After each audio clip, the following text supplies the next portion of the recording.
place award, the first place check, and the title of 2024 Arnold Wheelchair Champ to your winner, Raheesh John.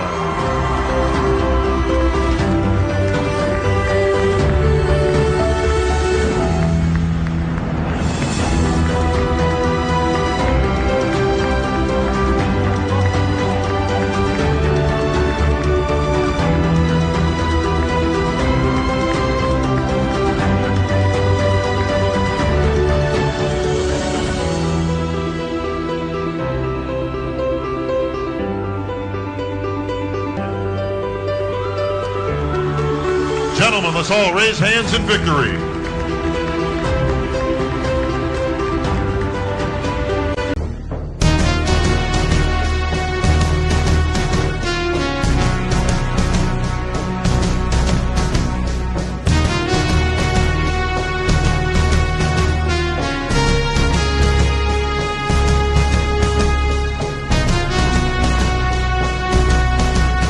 നമ്മളിന്ന് നിൽക്കുന്നത് ഏനാത്ത് ഒരു ജിമ്മിലാണ്. ഇവിടെ ഒരു നല്ലൊരു പ്രതിഭയുണ്ട്. നമുക്ക് പുള്ളിക്കാരനെ ഒന്ന് പരിചയപ്പെടാം. Mister Kerala, mister India, mister world 2 times. ഇപ്പം അർണോൾഡ് ക്ലാസിക് 2024 വിന്നർ കൂടിയാണ് അദ്ദേഹം. നമ്മുടെ രാജേഷ് ചേട്ടനാണ്, രാജേഷ് ജോൺ. ഇന്ന് നമുക്ക് രാജേഷ് ചേട്ടനെ പരിചയപ്പെടാം. രാജേഷ് ചേട്ടൻ്റെ വിശേഷങ്ങളൊക്കെ കേൾക്കാം. ശേഷം എന്തൊക്കെയുണ്ട് വിശേഷം? സുഖമായിട്ട്. ബോഡി ബിൽഡിംഗ് മേഖലകളിലേക്ക് തിരഞ്ഞെടുക്കാനും അതിൻ്റെ ഒരു തുടക്കമൊക്കെ എങ്ങനെയായിരുന്നു രാജേഷിൻ്റെ? ബോഡി ബിൽഡിംഗ് മേഖലയിലേക്ക് വരാനുള്ള കാരണം എന്ന് വെച്ചാൽ എനിക്ക് റോണി കോൾമാനെ ഒരുപാട് ഇഷ്ടമായിരുന്നു. റോണി കോൾമാൻ പുള്ളിയുടെ ബാക്ക് മസിൽസ് അപാരമായിട്ടുള്ള ബാക്ക് മസിൽസ് ആയിരുന്നു.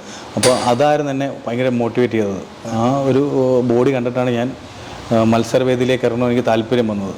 ഞാനൊരു വേറൊരു ഇൻ്റർവ്യൂവിൽ കോൾമാൻ്റെ ഒരു പിക്ചർ ഭിത്തിയിൽ ഒട്ടിച്ച് വെച്ചിട്ടുണ്ടെന്ന് പറഞ്ഞു കേട്ടായിരുന്നു. അതിപ്പോഴും അവിടെ തന്നെ റോണി കോൾമാൻ്റെ ഞാൻ എൻ്റെ സ്റ്റഡി ടേബിളിൽ റോണി കോൾമാൻ്റെ പിക്ചർ ഒട്ടിച്ച് വെച്ചിട്ടുണ്ടായിരുന്നു. കോമ്പറ്റീഷൻ ഫീൽഡിലേക്ക് ഞാൻ ഇറങ്ങാൻ കാരണം എന്ന് പറഞ്ഞാൽ അസോസിയേഷൻ സംസ്ഥാന സെക്രട്ടറി അരുൺകുമാർ VC എന്ന് പറഞ്ഞ പുള്ളിക്കാരനാണ്. പുള്ളിയാണ് എന്നെ ആദ്യമായിട്ട് മിസ്റ്റർ പത്തനംതിട്ട വേദിയിൽ മത്സരിക്കാൻ വേണ്ടി പുള്ളി പറയുന്നത് ഇറങ്ങുക. അപ്പം പുള്ളിയുടെ ഒരു സപ്പോർട്ട് ഉണ്ടായതുകൊണ്ടാണ് ആ ഒരു കോമ്പറ്റീഷനിലോട്ട് ഇറങ്ങിയത്. അപ്പോൾ ഫസ്റ്റ് സ്റ്റേജ് നമ്മൾ കഴിയുമ്പോൾ ഫസ്റ്റ് സ്റ്റേജിലൊക്കെ എനിക്ക് പങ്കെടുക്കാൻ നേരത്ത് കുറച്ച് മടി കാര്യങ്ങളൊക്കെ ഉണ്ടായിരുന്നു. ഡിസേബിലിറ്റി ഉണ്ടായതുകൊണ്ട് ഒരു ബുദ്ധിമുട്ടുണ്ടായിരുന്നു. പക്ഷേ എനിക്ക് ഫസ്റ്റ് സ്റ്റേജ് ഇറങ്ങി കഴിഞ്ഞാൽ ഭയങ്കര കോൺഫിഡൻസ് ആയി. പിന്നെ എനിക്ക് വേൾഡ് ചാമ്പ്യൻഷിപ്പ് കിട്ടണമെന്നായിരുന്നു ആഗ്രഹം. ഫസ്റ്റിൽ എനിക്ക് ആഗ്രഹം വന്നതാണ് എങ്ങനെയെങ്കിലും അങ്ങേ അറ്റം വരെ എത്തണം എന്നൊരു ആഗ്രഹം വന്നു. പക്ഷേ എനിക്ക് ദൈവം സഹായിച്ചും ഒരുപാട് പേരെ സപ്പോർട്ട് ഉണ്ടായതുകൊണ്ട് അവിടം വരെ എത്താൻ പറ്റി. ആദ്യമൊക്കെ സമയത്ത് എതിർപ്പുണ്ടായിരുന്നു, ജിമ്മ് നടത്തുന്നതിനും ജിമ്മിൽ പോകുന്നതിനൊക്കെ ഒരു തടസ്സങ്ങളൊക്കെ ഉണ്ടായിരുന്നു. പക്ഷേ ഇപ്പം അവരെല്ലാം അറിയപ്പെടുന്നത് നമ്മുടെ ഒരു ജിമ്മിൻ്റെയും എൻ്റെ ഒരു പേരിലാണ്. അത് ആദ്യം എന്തായാലും ഈ ജിമ്മെന്നൊക്കെ പറയുമ്പോൾ ഒരു ബുദ്ധിമുട്ടുണ്ടാവുമല്ലോ. ഇപ്പം വീട്ടുകാർക്കെല്ലാം ഭയങ്കര സപ്പോർട്ടാണ്. നമ്മുടെ ഈ അപ്പർ ബോഡി വെയിറ്റ് കൂടുമ്പോൾ നമുക്കിങ്ങനെ ഒരു പ്രോബ്ലം കാലിലുള്ളത് കൊണ്ട് നമ്മുടെ ലോവർ ബോഡി എങ്ങനെയാണ് നമ്മൾ സ്ട്രെങ്തൻ ചെയ്യുന്നത്? അത് ചേട്ടൻ എന്തൊക്കെ എക്സസൈസാണ് ലെഗിന് കൊടുക്കുക? ശരിക്കും പറഞ്ഞാൽ ലോവർ ബോഡി സ്ട്രെങ്തൻ ചെയ്യുന്ന ഞാൻ കാഫിൻ്റെ വർക്കൗട്ട് ചെയ്യാറുണ്ട്, കാഫ് മസിൽസിൻ്റെ വർക്കൗട്ട്. പിന്നെ എനിക്ക് പറ്റുന്ന എക്സസൈസ് എല്ലാം ഞാൻ ലെഗിന് ചെയ്യാറുണ്ട്. ലെഗ് എക്സ്റ്റൻഷന്, പിന്നെ ലെഗ് പ്രസ്. അപ്പം പറ്റുന്ന രീതി നമ്മളെ കൊണ്ട് പറ്റുന്ന രീതിയിൽ ഞാൻ ലെഗിന് ചെയ്യാറുണ്ട്. ഏത് ബോഡി ബിൽഡറായാലും ഡിസബിലിറ്റി ഉള്ളതായാലും ഇല്ലാത്തതായാലും നമുക്ക് ഫ്ലെക്സിബിലിറ്റിയും കാര്യങ്ങളൊക്കെ വേണം. അപ്പം നമ്മളെപ്പോഴും സ്ട്രെച്ചിങ് കാര്യങ്ങളൊക്കെ ചെയ്ത് കഴിഞ്ഞാൽ നമുക്ക് ബോഡി ബാലൻസ് ആവും എല്ലാ രീതിയിലും. നമ്മൾ ഇപ്പോൾ സാധാ ഒരു നോർമൽ ഒരാളാണെങ്കിൽ വന്ന് ജിമ്മ് ചെയ്യുക, സ്ട്രെച്ച് ചെയ്യത്തൊന്നുമില്ല, പോവുക. അപ്പം ആദ്യം വരുമ്പോഴും സ്ട്രെച്ച് ചെയ്യണം, പോകുമ്പോഴും സ്ട്രെച്ച് ചെയ്യണം. നമ്മുടെ ബാക്കിന് മസിൽസിന് സ്ട്രെച്ച് ചെയ്യണം, അതേപോലെ തന്നെ ലെഗിന് സ്ട്രെച്ച് ചെയ്യണം. നോർമൽ ഒരു ബോഡി ബിൽഡറായാലും ഡിസേബിലിറ്റി ഉള്ള ആളായാലും നമ്മൾ സ്ട്രെച്ചിങ് ഈസ് ഇമ്പോർട്ടൻറ്റ് ആണ്. ഈ ഒരു സ്ട്രെച്ച് ചെയ്താൽ മാത്രമേ മസിൽസ് ഡെവലപ്പ് ആകത്തുള്ളൂ. സ്ട്രെച്ചിങ് ഇമ്പോർട്ടൻ്റ് ആണ്, വാമപ്പും ഇമ്പോർട്ടൻ്റ് ആണ്. അപ്പോൾ അതൊക്കെ ചെയ്യുവാണെങ്കിൽ നമുക്ക് ഇതൊക്കെ കൊണ്ടുപോകാൻ പറ്റും. ഈ ചിലർക്ക് കുറേ ബോഡി ബിൽഡേഴ്സിന് പുറം തിരിഞ്ഞിങ്ങനെ ചൊറിയാൻ പറ്റത്തില്ല. ഫ്ലെക്സിബിലിറ്റി ഇല്ലാത്തൊരു പ്രശ്നമാണ്. ഫ്ലെക്സിബിലിറ്റി ഉണ്ടെങ്കിൽ എനിക്കിപ്പോൾ തൊടാൻ പറ്റുമല്ലോ. അത് ഞാൻ കറക്റ്റ് എക്സസൈസ് ചെയ്യുന്നുണ്ട്. അപ്പോൾ കറക്റ്റ് എക്സസൈസ് കഴിഞ്ഞിട്ട് സ്ട്രെച്ചിങ് ഫസ്റ്റ് എക്സസൈസിന് മുന്നും ഇപ്പം കഴിഞ്ഞ ഈ കോമ്പറ്റീഷനിൽ അർണോൾഡിനെ പോലുള്ള നമ്മളൊക്കെ ആരാധിക്കുന്ന അത്രയും വലിയൊരു ബോഡി ബിൽഡറിനെ നേരി കണ്ടപ്പോൾ അദ്ദേഹം ചേട്ടൻ്റെ കയ്യിലൊക്കെ പിടിക്കുന്നത് ഒക്കെ കണ്ടായിരുന്നു. അന്നേരം എന്താണ് ഫീൽ ചെയ്തത്? ഞാൻ ശരിക്കും പറഞ്ഞാൽ ഞങ്ങളുടെ കോമ്പറ്റീഷൻ കഴിഞ്ഞിട്ട് 7 മണിക്കാണ് ഇതിൻ്റെ പ്രൈസ് ഡിസ്ട്രിബ്യൂഷൻ നടക്കുന്നത്. അപ്പോൾ എൻ്റെ അടുത്ത് പറഞ്ഞ് ഒരു 6 മണിയാകുമ്പം ഇന്ന ഹോട്ടലിലെത്തണം എന്ന് പറഞ്ഞു. അപ്പം ശരിക്കും പറഞ്ഞാൽ അന്നേരം എനിക്ക് ഈ കോമ്പറ്റീഷൻ കഴിഞ്ഞതിൻ്റെ ക്ഷീണത്തിൽ ഞാൻ സത്യം പറഞ്ഞാൽ ഉറങ്ങിപ്പോയി. ഞാൻ നോക്കി 6 മണിയായിപ്പോയി. അപ്പം ഇത് വേറെ രാജ്യമില്ല. അപ്പം നമുക്ക് 6 മണിയായി 6:30 അവിടെ പ്രോഗ്രാമും തുടങ്ങണം. ഇഷ്യൂ. അപ്പോൾ ഇവരെനിക്ക് മെസ്സേജ് അയച്ചുകൊണ്ടിരിക്കുക. ഞാൻ എൻ്റെ ഫോണും സൈലൻ്റ് ആയിപ്പോയായിരുന്നു. അപ്പം പിന്നെ ഞാൻ പെട്ടെന്നൊരു ഹോട്ടലിൽ തന്നെ ടാക്സി ഉണ്ട്, ഹോട്ടൽ ടാക്സി വിളിച്ച് അവിടെ ചെന്ന് കഴിഞ്ഞപ്പം അവിടെ ആണെങ്കിൽ എല്ലാം ഒരേപോലത്തെ. ഈ ഹോട്ടലിൽ ചെന്നാലും ഇങ്ങനെ എല്ലായിടത്തും ഓരോ ഫംഗ്ഷൻ നടക്കുക. ഈ അർണോൾഡ് ക്ലാസിക്കിൻ്റെ തന്നെ ഫംഗ്ഷൻസ്. അപ്പോൾ ഓരോരുത്തർ ബോഡി ബിൽഡിംഗ് ആണെങ്കിൽ ഓരോരുത്തർ വേറെ വെയിറ്റ് ലിഫ്റ്റിംഗ് നടക്കും. അപ്പം നമുക്ക് കണ്ടുപിടിക്കാൻ ഭയങ്കര പാടാണ്. ഈ ഹോളിൽ കയറണമെങ്കിൽ പ്രത്യേക പാസ്സാണ്. ഈ ഹോളി എനിക്ക് ടൈറ്റിൽ കിട്ടിയോണ്ടാണ് എനിക്ക് ഡയറക്റ്റ് കയറാൻ പറ്റിയത്. അല്ലാത്തവർ കയറണമെങ്കിൽ ഇന്ത്യൻ മണി ഒരു 70,000 രൂപ വേണം ഈ ഹോളിൽ കയറണമെങ്കിൽ. അപ്പോൾ ഞാനിതിൻ്റെ ഡയറക്ടറെ വിളിക്കുക, മെസ്സേജ് ചെയ്യുക, എനിക്ക് എവിടെ ഹോളെന്ന് അറിയത്തില്ല. അങ്ങനെ ആ ഹോട്ടൽ മൊത്തം കറങ്ങി അവസാനം പുള്ളി ഹോളിൽ നിന്ന് ഇറങ്ങി വന്നിട്ടാണ് എന്നെ പിക്ക് ചെയ്യേണ്ട അടുത്ത് പോയിട്ട്. പക്ഷേ അവിടുത്തെ എല്ലാം ടൈമിംഗ് എല്ലാം പക്കയാണ്. അപ്പോൾ ഞാൻ അവിടെ ചെല്ലുമ്പോൾ കറക്റ്റ് ടൈമിംഗ് ആണ്. അപ്പോൾ എന്നെ സ്റ്റേജിലേക്ക് വിളിച്ച് കയറ്റി. അർണോൾഡ് അടുത്ത് നോക്കുമ്പോൾ അസാധ്യമായ ഫീലിംഗ് ആയിരുന്നു. പുള്ളി ഭയങ്കര ഒരു നമ്മൾ സപ്പോർട്ടിങ് ആയിട്ടാണ് സംസാരിക്കുന്നത്. പുള്ളി എൻ്റെ അടുത്ത് പറഞ്ഞ് ഫസ്റ്റ് വന്നപ്പം പറഞ്ഞത് പോസ് ചെയ്യാൻ പറഞ്ഞു. അപ്പോൾ ഞാനിങ്ങനെ മോസ്റ്റ് മസ്കുലർ പിടിച്ച് എന്നിട്ട് ഡബിൾ ബൈസ് ചെയ്യാൻ പറഞ്ഞു. അപ്പോൾ ഞാൻ ഇങ്ങനെ ഡബിൾ ബൈസ് പിടിച്ചു. അപ്പം പുള്ളി എൻ്റെ കൈ പിടിച്ച് ഉയർത്തി. അപ്പം തന്നെ ഞാൻ ഞെട്ടി. എന്ന് പറഞ്ഞാൽ ഇത്രയും വലിയൊരു മനുഷ്യൻ, ഇത്ര ആൾക്കാർ ആരാധിക്കുന്ന ഒരു മനുഷ്യനല്ലേ. എന്നിട്ട് പുള്ളി എൻ്റെ അടുത്ത് പറഞ്ഞു, ഈ ബോഡി മെയിൻറ്റെയിൻ ചെയ്യണം, അടുത്ത ഒളിമ്പിയയ്ക്ക് ടൈറ്റിൽ അടിക്കണം എന്ന് പുള്ളി എൻ്റെ അടുത്ത് പറഞ്ഞായിരുന്നു. അത് ഭയങ്കര എത്രയും വലിയൊരു ലെജൻഡായ ഒരാൾ നമ്മുടെ അടുത്ത് പറയുമ്പം അതൊരു ഭയങ്കര എക്സ്പീരിയൻസ് ആയിരുന്നു. അത് ഇത്രയും വലിയൊരു മത്സരത്തിലൊക്കെ പങ്കെടുക്കുമ്പോൾ ഇപ്പം നമുക്കതുപോലെ നല്ല എക്സ്പെൻസ് ആവുമായിരിക്കുമല്ലോ, ഡയറ്റിനും മറ്റു കാര്യങ്ങൾക്കൊക്കെ ആയിട്ട് നല്ല എക്സ്പെൻസ് ആകും. ഇപ്പോൾ ഒരു ഏകദേശം ഇപ്പോൾ ഈ ഒളിമ്പിയയിലേക്കൊക്കെ പോകാൻ വേണ്ടി അറിയാനുള്ള ഒരു ആകാംക്ഷ കൊണ്ട് ചോദിക്കുന്നതാണ്. ഒരു ദിവസമൊക്കെ ചിലപ്പം എത്ര രൂപയൊക്കെ നമുക്ക് ചിലവാക്കേണ്ടി വരും, എത്ര ഗ്രാം പ്രോട്ടീൻ വരെ ഇപ്പം കൺസ്യൂം ചെയ്യുന്നുണ്ടായിരിക്കും. കാരണം ബോഡി അത്രയും നമുക്ക് ഡെവലപ്പ് ചെയ്തെടുക്കേണ്ട ആവശ്യമുള്ളതുകൊണ്ട് പ്രോട്ടീൻ്റെ ആവശ്യം കൂടുമല്ലോ. അപ്പോൾ അതിനെ കുറിച്ചൊക്കെ ഒന്ന് അറിയാനുള്ളത്. ദിവസം പറഞ്ഞു കഴിഞ്ഞാൽ ഒരു 10,000-12,000 രൂപയ്ക്കകത്തുള്ള ചിലവുണ്ട് നമുക്ക് ഒരു ബോഡി മെയിൻറ്റെയിൻ ചെയ്യണമെങ്കിൽ ഒരു ദിവസം. അപ്പോൾ അത് 6 മാസം ആകുമ്പോൾ നല്ലൊരു എമൗണ്ട് ആവും. പിന്നെ നമ്മുടെ ട്രാവലിങ്, ഫുഡിൻ്റെ മാത്രമാണ് ഞാൻ പറഞ്ഞത്. പിന്നെ അല്ലാതെ നമുക്ക് ബോഡിക്ക് വേണ്ടിയുള്ള മസാജിങ് ഉണ്ട്. അതേപോലെ തന്നെ നമ്മൾ സ്റ്റീം ബാത്ത് ചെയ്യണമെങ്കിൽ വേറെ സ്ഥലങ്ങളിലൊക്കെ ആയിരിക്കും നമ്മൾ പോകുന്നത്. പിന്നെ അവസാന സമയത്തൊക്കെ വന്നിട്ട് നമ്മൾ കുറച്ച് ദൂര സ്ഥലങ്ങളിലൊക്കെ പോയി വർക്കൗട്ട് ചെയ്യേണ്ടി വരും. നമ്മൾ എന്ന് പറഞ്ഞാൽ എൻ്റെ ട്രെയിനർ ഓൾറെഡി കൊച്ചിയിലാണ്. അപ്പം ട്രെയിനറെ കാണാൻ വേണ്ടി കൊച്ചിയിൽ പോയി അവിടെ നിന്ന് വർക്കൗട്ട് ചെയ്യേണ്ട സാഹചര്യങ്ങളൊക്കെ ഉണ്ടായിട്ടുണ്ട്. അപ്പം അവിടെ നമ്മൾ റൂം എടുത്ത് താമസിച്ചാണ് എക്സസൈസ് ഒക്കെ ചെയ്യുന്നത്. ചില 1-2 ദിവസം ആയാലും മാസത്തിൽ ഇങ്ങനെ പോകാറുണ്ട്. നമ്മൾ എല്ലാവരുടെയും ബോഡി ഡിഫറെൻ്റ് ആണ്.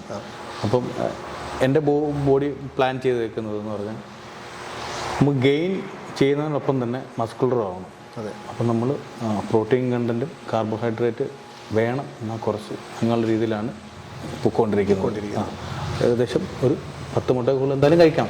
അല്ല, ഓൾമോസ്റ്റ് ഇപ്പോൾ ഒരു നമ്മൾ ചെറുതായിട്ടൊന്ന് കണക്കൂട്ടി നോക്കുകയാണെങ്കിൽ ഇപ്പോൾ ഒരു എത്ര ഗ്രാം വരെ ഇപ്പം പെർ ഡേ? ഞാൻ പറയാം, ഒരു നോർമൽ ഒരാൾക്കാരുടെ കാര്യം പറയാം. ഇപ്പം എൻ്റെ കാര്യം പറയുമ്പം ആവശ്യമില്ലാതെ ഒരുപാട് പേര് അതേപോലെ കയറി കഴിച്ചു കളയും. അപ്പോൾ അവർക്ക് അസുഖങ്ങൾ ഉണ്ടാവാൻ ചാൻസ്. അതല്ല, ഞാൻ അതുകൊണ്ടാണ് പ്രത്യേകം ചേട്ടനോട് എടുത്ത് ചോദിച്ചത്. ചേട്ടൻ ഈ ഒളിമ്പിയ പോലുള്ള കോമ്പറ്റീഷനിൽ പങ്കെടുക്കാൻ പോകുമ്പോൾ ബോഡി അത്രമാത്രം പെർഫോം ചെയ്യുന്ന രീതിയിൽ എത്തിക്കണം. അങ്ങനെ എടുത്ത് ചോദിച്ചത്. മറ്റുള്ള ആൾക്കാർ ഇത് കേട്ടിട്ട് അത് കഴിക്കുമ്പോൾ അവർക്ക് ഇത് ദഹിക്കത്തില്ല. പല അസുഖങ്ങൾ വരും. അപ്പം നമ്മൾ അത്രമാത്രം പ്രിപ്പറേഷൻ ചെയ്തുകൊണ്ടിരുന്നിട്ടാണ് ഈ ഫുഡുകളെല്ലാം ലോഡ് ചെയ്യുന്നത്. നമ്മളിപ്പം ചിക്കൻ കഴിക്കുന്നതും ഇത്ര ഗ്രാം വെച്ച് കഴിക്കുന്നത്. നോർമൽ ആൾക്കാർക്ക് ഒരു 250 ഗ്രാം വെച്ച് കഴിക്കണം. 250 വെച്ച് കഴിച്ചാലൊന്നും കുഴപ്പമൊന്നുമില്ല. ഒരു 10-15 മുട്ടയൊക്കെ അവർ കഴിക്കണം. ഒരു ഇൻ്റർനാഷണൽ ബോഡി ബിൽഡറിൻ്റെ കാര്യമല്ല ഞാൻ പറഞ്ഞത്. നോർമൽ ജിമ്മ് ചെയ്യുന്ന ഒരാൾ ഒരു 10 മുട്ട എന്തായാലും കഴിക്കുന്നത് നല്ലതാണ്. അതുപോലെ ചിക്കൻ ഈവനിങ്ങോ ആഫ്റ്റർനൂണോ ആഡ് ചെയ്ത ഫിഷും ചിക്കനൊക്കെ ആഡ് ചെയ്താൽ നല്ലതാണ്. പിന്നെ ഒളിമ്പിക്കൊക്കെ പോകാൻ വേണ്ടിയുള്ള തയ്യാറെടുപ്പാണ്. അപ്പോൾ ഇപ്പോൾ എത്ര മണിക്കൂർ ഇപ്പം വർക്കൗട്ട് ചെയ്യും? രാവിലെയും വൈകിട്ടും വർക്കൗട്ടൊക്കെ എങ്ങനെയാണ് അതിൻ്റെ വർക്കൗട്ട്? രാവിലെ ഞാൻ ഒരു 1.5 മണിക്കൂർ വർക്കൗട്ട് ചെയ്യും, ഈവനിങ് 1.5 മണിക്കൂർ വർക്കൗട്ട് ചെയ്യും. പിന്നെ വീക്ക്ലി കാർഡിയോ ചെയ്യും. കാർഡിയോ അത് നോർമലി എല്ലാവരും കാർഡിയോ ചെയ്യണം. ഒരു വീക്ക്ലി 1 ടൈമെങ്കിലും ചെയ്യണം. സ്ട്രെച്ചിങ്ങും കാർഡിയോ ആയിട്ട് നല്ല ഹെവി ആയിട്ട് തന്നെ കാർഡിയോ ചെയ്യണം. എങ്കിൽ മാത്രമേ നമ്മുടെ ഹാർട്ടിനൊരു എക്സസൈസ് ആകത്തുള്ളൂ. ബ്രീത്തിങ് പ്രശ്നങ്ങൾ മാറും. ഇപ്പം നോർമലി ആരും അത് ചെയ്യുന്നില്ല. ട്രെയിനിങ് മാത്രം ചെയ്യുമ്പോൾ നമ്മുടെ മസിൽസ് മാത്രമേ ഡെവലപ്പ് അല്ലാതെ ഹാർട്ട് കൂടുതൽ അതിനനുസരിച്ചുള്ള ഹാർട്ടിനൊന്നും എക്സസൈസ് ചെയ്യുന്നില്ല ആരും. അപ്പോൾ അതിനു വേണ്ടിയാണ് നമ്മൾ ഈ ബാറ്റിൽ റോപ്പുകൾ എക്സസൈസ് ഒക്കെ ചെയ്യുന്നത്. നമ്മൾ ബ്രീത്തിങ്ങിൻ്റെ പ്രശ്നങ്ങൾ മാറും, ഹാർട്ട് സ്ട്രോങ് ആവും, മസിൽസ് സ്ട്രോങ് ആവും, ഹാർട്ടിൻ്റെ മസിൽസ് ഒക്കെ നല്ല സ്ട്രോങ് ആവും. നമുക്കിനി ചേട്ടന് കിട്ടിയ മെഡലും മറ്റു കാര്യങ്ങളൊക്കെ ഒന്ന് പരിചയപ്പെടുത്താം. എനിക്കറിയത്തില്ല ഇതിനെക്കുറിച്ച്. ചേട്ടൻ തന്നെ ഇതിൻ്റെ ഡീറ്റെയിൽസും നമ്മളെ പറഞ്ഞ് മനസ്സിലാക്കും. ഇത് അതെടുക്കുക. അമച്ചർ ഒളിമ്പിയുടെ മെഡലല്ലേ ആദ്യം ഇതാകണം. ഓക്കെ, ഫസ്റ്റ് നമ്മൾ അമച്ചർ ഒളിമ്പിയ എന്ന് പറഞ്ഞ കോമ്പറ്റീഷനാണ്. അമച്ചർ ഒളിമ്പിയ ഇറങ്ങിയാൽ മാത്രമേ നമുക്ക് വേറെ പ്രൊഫഷണൽ ലീഗുകൾക്ക് ഇറങ്ങാൻ പറ്റത്തുള്ളൂ. അമച്ചർ ഒളിമ്പിയ ടൈറ്റിൽ കിട്ടിയാൽ മാത്രമേ നമുക്ക് പ്രോ കാർഡ് കിട്ടത്തുള്ളൂ. അതാണ് ഇപ്പോൾ ഈ പ്രോ കാർഡ്. അതാണ് ഈ പ്രോ കാർഡ്. അത് ഈ അമച്ചർ ഒളിമ്പിയ ഇറങ്ങുന്ന പ്രോ കോമ്പറ്റീഷൻ്റെ മത്സരമാണിത്.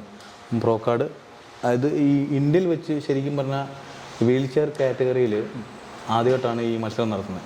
പ്രോ കാർഡ് മത്സരം വീൽ ചെയർ കാറ്റഗറി. അതെനിക്ക് നേടാൻ പറ്റി. അതൊരു ഹിസ്റ്ററിയായി. ഓക്കെ, ഇത് കഴിഞ്ഞിട്ടാണ് നമ്മുടെ Bharat pro show. Pro card കിട്ടിയവർക്കും ഉള്ള മത്സരമാണ് പ്രോ കോമ്പറ്റീഷൻ. അപ്പം അത് ഷെറു ക്ലാസിക്കാണ്.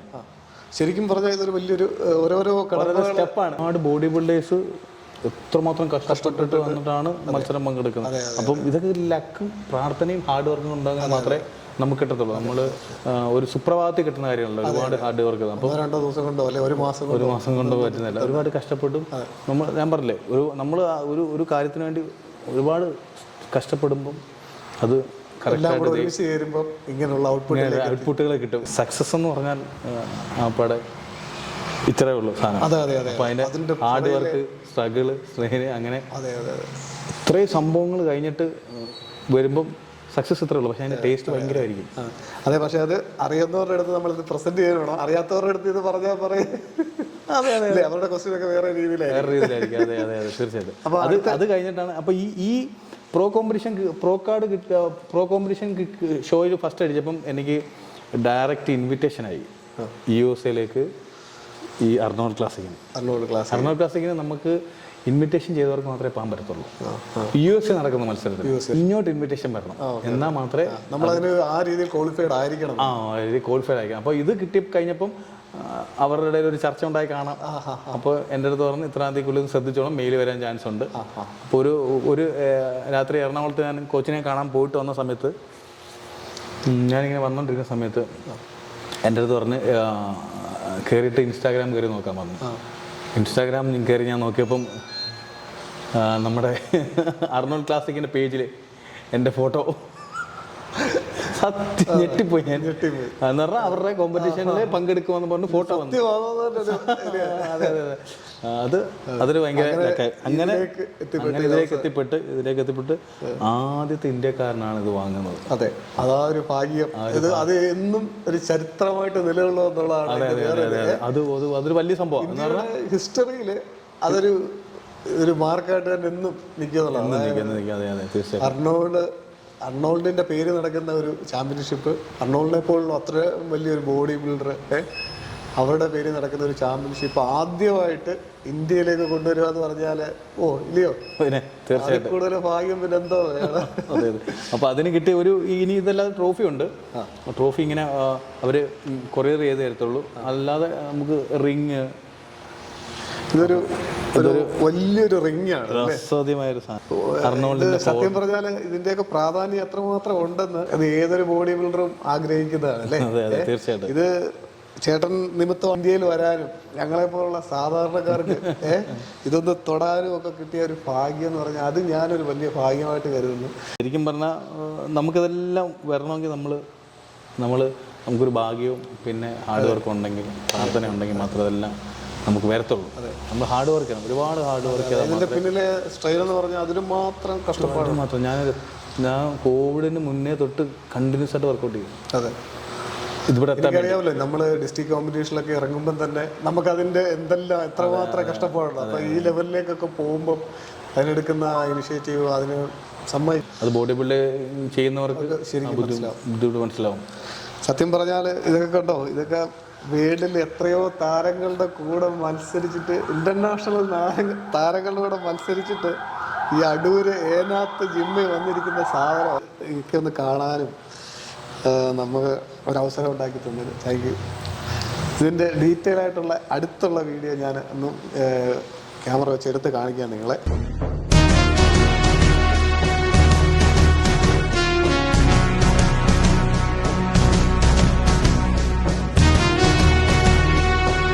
അങ്ങോട്ട് സ്വിം ചെയ്തു, ഫോക്കസ് ചെയ്ത് അങ്ങോട്ട്. അടുത്ത ഒളിമ്പിയയ്ക്കുള്ള എല്ലാവിധ ആശംസകളും നേരുന്നു. ചേട്ടൻ്റെ ഇത്രയും നേരം വിശേഷങ്ങളൊക്കെ ചേട്ടൻ്റെ കൂടെ നിന്ന് സംസാരിക്കാനും അറിയാനും ഒക്കെ പറ്റിയ വളരെ സന്തോഷം. അടുത്ത ഒളിമ്പിയ വിൻ ചെയ്ത് ഇന്ത്യയുടെ അഭിമാനം ഇനിയും വാനോളം ഉയർത്താൻ ചേട്ടന് സാധിക്കട്ടെ എന്ന് ആശംസിക്കുന്നു. Okay, thank you. എല്ലാവരെയും പ്രാർത്ഥനയും സപ്പോർട്ടും ഉണ്ടാവും. ഇപ്പോഴും ഉണ്ട്. ഇന്ത്യയിൽ അടുത്ത കപ്പ് ഞാൻ കൊണ്ടുവന്നിരിക്കും. കൊണ്ടുവരണം. അതെ.